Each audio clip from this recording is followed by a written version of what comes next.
Depuis tout à l'heure, on est en train de faire les cons, ce n'est pas grave. On est en direct, les amis. Je suis en compagnie de Bryce Baxter El Glaoui, qui est un acteur marocain qui joue dans ce film tellement attendu de notre cher ami Hicham Hadji, Redemption Day. Bryce Baxter El Glaoui, je suis très heureux de te recevoir pour VHTV. On est en direct du Festival international du film de Marrakech et tu joues dans une grosse production hollywoodienne signée par un Marocain aux côtés d'acteurs comme Andy Garcia, Rabat Nipper et Gary Dourdan. Parle-nous de cette expérience.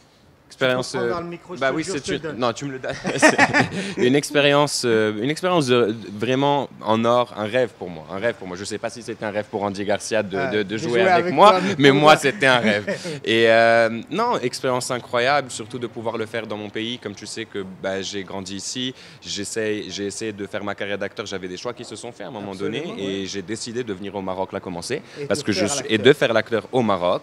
Et j'avais vu ça stratégiquement. Je me suis dit c'est un pays qui a tout pour flamber dans le cinéma. On est en train de recevoir les plus belles productions internationales. On a des directeurs locaux très motivés, parce que je n'avais jamais eu peur, et j'en ai fait, de participer dans des projets aussi locaux. Je ne cherchais pas que le projet américain.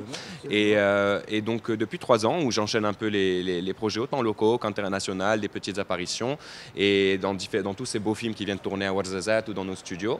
Et j'ai eu la chance, avec Hicham Hadji, que tu connais, de pouvoir participer.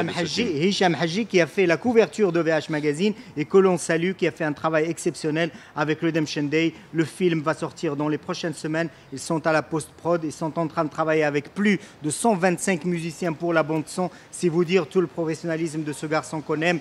Hicham, on t'adore, we love you. Alors, ce film très attendu. Tu sais que c'est Voltage Picture, donc c'est une boîte de production américaine qui avait fait Des Mineurs, le film, qui avait gagné les Oscars, et donc, ou Hurt Locker en anglais, et donc c'est eux qui vont produire et distribuer le film maintenant. Des Mineurs, c'est Catherine Bigelow. Oui, exactement. Voilà. Et ils vont maintenant ils sont en possession du film et de la distribution, donc c'est magnifique. D'être distribué. Une boîte oscarisée qui va nous distribuer. Qui distribue un film marocain à 100% quand même. Absolument, c'est une fierté. Et toi, tu es dedans. Qu'est-ce que ça fait quoi de donner la réplique à Andy Garcia et les autres? J'ai dû la refaire 2-3 fois parce que je stressais. C'est pas grave, 2-3 fois c'est rien. Il y en a qui la refont 25 fois. Ça dérange personne. J'ai bégayé à un moment donné, mais non, il a été surtout Andy Garcia qui a, parce que je ne savais pas, mais je l'ai appris sur le tournage, qui a des enfants d'environ mon âge, dans leur vingtaine, fin vingtaine et tout, avait un cœur de père incroyable, une patience, une gentillesse. Vraiment, je ne nommerai pas de nom, mais ça devait être le plus gentil du tournage. Le plus gentil du tournage, le plus humain, le plus patient. Tu voyais qu'il avait des enfants, qu'il aimait. C'est un père, qu'il était cool, et puis qu'il a eu toute la carrière qu'il a eue. Les grands sont tous humbles, tous simples. Il a quitté son tournage, il était là quelques jours, m'a fait un grand câlin devant toute l'équipe, on lui a tous mis une grande. Il est venu, il m'a dit bonne continuation, c'était merveilleux. Il m'a parlé de ses doutes, lui aussi, parce qu'il était dans le peintre en bâtiment. Il m'expliquait dans les années, et quand il avait dans sa vingtaine, en faisant du théâtre de petit niveau, de petites villes à l'extérieur de Brooklyn, New York et tout, dans les quartiers italiens, en espérant avoir une chance de réussir. Et il me disait qu'il faut s'accrocher à tous les niveaux. Si Andy Garcia arrive du peintre dans le bâtiment à devenir la star oscarisée qu'il est, qu'il a brillé, on se souvient de ce magnifique rôle chez Coppola dans Le Parrain 3 où il a explosé, il a donné la réplique à Al Pacino et par moments il était au-dessus du lot. Et quand on a un bonhomme comme ça qui arrive alors qu'il venait de rien, c'est que pour toi, les choses sont très simples.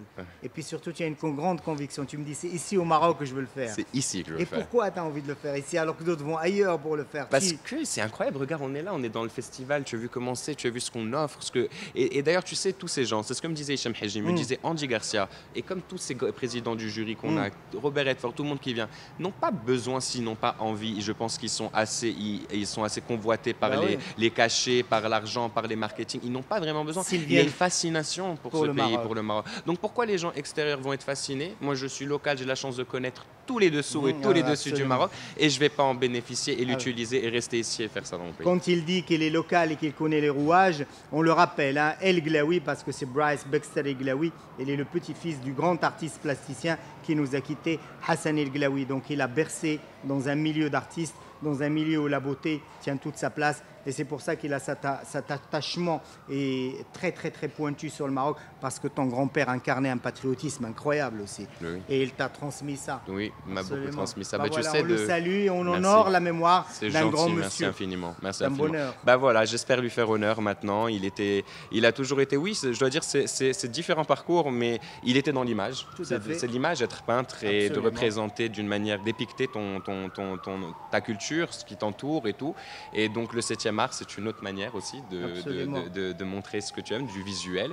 Et je pense j'espère que de là où il est, qu'il est fier et comment dire, et continuer à utiliser ça. Certainement qu'il est fier de toi. Et tu as d'autres projets en dehors de Redemption Day. 2020 est ton année. Oui. Absolument, voilà, tu joues dans un autre film qui s'appelle Otage. Otage, d'accord, de Mehdi El Haoudi, auprès de Ouida Delma, de Mohamed Zawi, de plein d'autres acteurs locaux qui sont, comment dire, de Abdellah Shakiri aussi. Tout le monde est dedans, donc c'est très sympa. C'est aussi un des rôles principaux.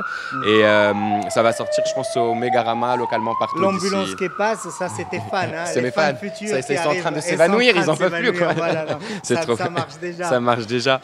Mais donc, je pense que ça va être un très beau projet parce qu'on est beaucoup de jeunes Marocains dans notre vingtaine, tous un peu avec une visibilité internationale qui est en train de grandir. Et Ouida Delma était splendide. Et je l'ai rencontré grâce à ce film et qui avait joué dans Zéro et tout. Et donc, j'ai hâte de voir ce que ça donne à l'écran.